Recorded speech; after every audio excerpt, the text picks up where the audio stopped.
Here we go, back again with another match day preview. Yes, folks, the international break is finally over. Hallelujah. Back to the bread and butter of the Premier League. And Sunderland have got 6 points out of the first 3 games, 6th in the Premier League. Now, I would love it. I would absolutely love it if we could finish 6th in the Premier League by the end of the season. But you know, end of the day, it is what it is. We've got a great start to the season. And the window's over now. We spent 150 north of £150 million in this transfer window. Yes, north of £150 million. But remember, we have got a lot of money, of course, from getting promoted via the playoffs. Is that up to £200 million? Possibly 100 to £200 million, of course. We have sold the likes of Job, 30 million, Watson, 10 million. And yeah, so, you know, we haven't actually spent 150 million out of KLD's back pocket. You know, it's coming out of money which the club's, you know, very well deserved, and players that we've sold and other players that we've probably released over a period of time as well. So, you know, a good bit of business, the best ever transfer window in the history of my lifetime, that we've managed to achieve this in such a small period of time. But we know it's going to take a long time to get all these players up to standard to gel together. But we've done it's been a great start of the season. Can't complain. And this weekend we've got a massive challenge, unbeaten Crystal Palace, yes. 3 games, 2 draws and a victory against Aston Villa, smashing them 3-0 away from home. They've got a draw against Chelsea and a draw against Nottingham Forest. And they did beat Liverpool in the Charity Shield on penalties the week before. They have lost Easy, or what we call them, who went to Arsenal, and they almost lost, is it Guy? Or what do we call him? Guy, I can't pronounce his name. Will his head be turned a little bit now? He's a professional footballer, I'm sure he won't be. But they've got a really good side. But, end of the day, are they a top 6 side? Crystal Palace, I've had people saying that they could be top 6. I really don't think they'll be top 6, in my opinion, Crystal Palace. But, you know, as the fans say, they're glad all over, don't they? Dave Clark 5, that's their song. I'm feeling glad all over, yes, I'm glad all over, baby, I hope they're sad all over this weekend. So yes, Palace were founded back in 1905. 119 years young. Selhurst Park is where they play the football, and 25,000 gadgies and gadgesses are allowed into Selhurst Park. I'm not sure how many fans Sunderland will be taking down. Let me know in the comments down below. Is it 2,000 or 3,000? 1924 is when Selhurst Park was opened. But previously, when they were founded in 1905, they originally were founded way back in 1886 or something like that, but they had the name changed to Crystal Palace in 1905. Oliver Glasner, again, I don't know if I pronounced that right, the Austrian 51-year-old head coach, is their head coach, as I've just said. He was a defender when he played for RS Reed, an Austrian side. He played over 500 games.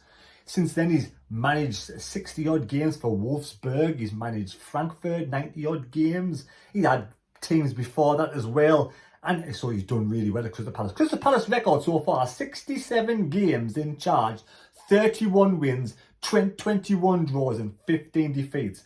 Only 15 defeats out of 67 in the Premier League. Maybe it's the other top 10 side. That is really good going, I have to say it. It is really good going, and I wonder if the Crystal Palace fans are really happy with this Oliver Glasner. If I pronounced his name right, I don't know. Palace fans, if you're on there, where do you expect to finish this season? Like I said, they played the last game, 3-0 win against Villa. Now, Villa was struggling, of course, but they've had they had a good deadline day window of Villa, so they've got a few good players in. Now, the team that they have played in the last game, I'll read out the team that they've got. So they've got good players. Henderson in goal. They've got Nagu, a guy, Lacroix, Richards, Muniz, Walton, Hughes, Mitchell, Kamada, Sarr, and Metete. And like I said, that is a good side. Head-to-heads with Sunderland. They've won 16, they've drawn 15, and they've lost 17.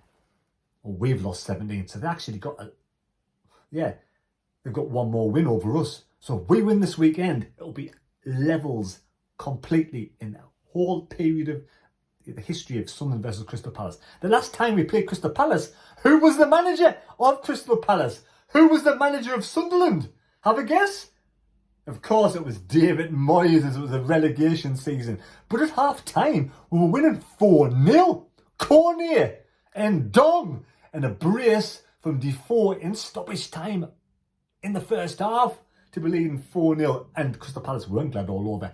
And it was Sam Allardyce. He was manager of Sunderland, of course. Left to go to England, got sacked after one game, came back as Crystal Palace manager, and we beat them 4-0. David Moyes didn't have a good record with Sunderland. After 43 games, he only won 8, of course. Well, lost 28 as well. But yeah, Crystal Palace, good side playing good football, and they are playing really good football under this Austrian head coach. Where do I think they'll finish this season? I think they'll finish close to 10th. I think they'll have a good season. It depends, because they will lose that defender in January to Liverpool. For me, that's nailed on. He should have gone in the January should have gone in the summer transfer window, but he will definitely go in, I think, January transfer window. So I wish the Crystal Palace fans all the best, you know. I love that song, Glad All Over. But again, I hope you're sad all over this weekend, only for one weekend. But yeah, you know, I think they'll finish 10th. Sunderland team, I think it picks itself at the moment, the Sunderland team, doesn't it? I mean, Lafayette's come in, and I think man of the match last time against Brentford, he deserves to keep his place. Now, there's only one person, Julie Wolfe, who got the correct score on the goal scorer. She got 2-1, and she said Lafayette would score a goal. Now, Julie, if you're on here watching, do you want that England shirt? Because you can have it. I'll send it in the post to you if you want it. And if you do, let me know in the comments down below. If you don't, I'll put your name in the hat at the end of the season for a new Sunderland shirt. And if you want a chance to win a new Sunderland shirt, I may have worn it. I may buy the Sunderland home kit and wear it a couple of times. And if you don't like that, then tough. Don't go in the competition.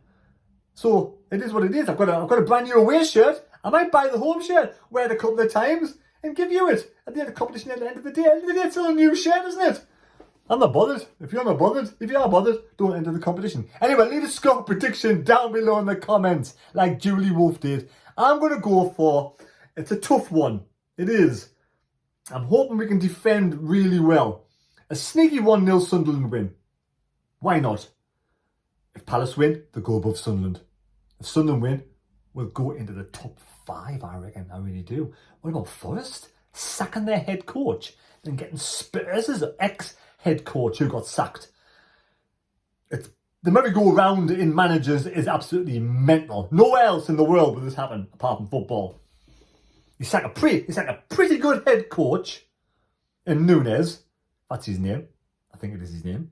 Then you bring in the Australian head coach who got sacked by Spurs as your head coach for Nottingham Forest. Let me know, how does that make any kind of sense down below? Let's, of course, Espirito Nunes has fell out with the owner and they're at argy-bargies, and that's why he's got rid of him. Anyway, it is. Football's mental. So I'm going to go for a 1-0 Sunderland win. I'm going to predict Isidore start, Miendo go to the bench, then Miendo come on and score the winner, like Isidore did the other week. The rest of the team picks itself. Ballard won't be fit just yet, but some players like Luke 19, Dennis Serkin, Elise can't be that far away, but they won't get back into the first team on the bench. I would have thought this makes for a stronger bench anyway. So the defence, I think, will stay the same. Or do you bring that new guy in from Ajax? No, from the guy that came from Leipzig. Does he start over the guy who came from PSG? I mean, what a conundrum to have. Abundance of quality players all over the park and abundance of quality players on the substitutes bench. It's absolutely fantastic. So there we go. Hope you've enjoyed the video. Leave us down below, again, a score prediction. All you've got to be is a subscriber. If you're new to the channel, subscribe. Doesn't matter who you are, who you support. Subscribe to the channel, enter your score prediction and a goal scorer for a chance to win a shirt at the end of the season.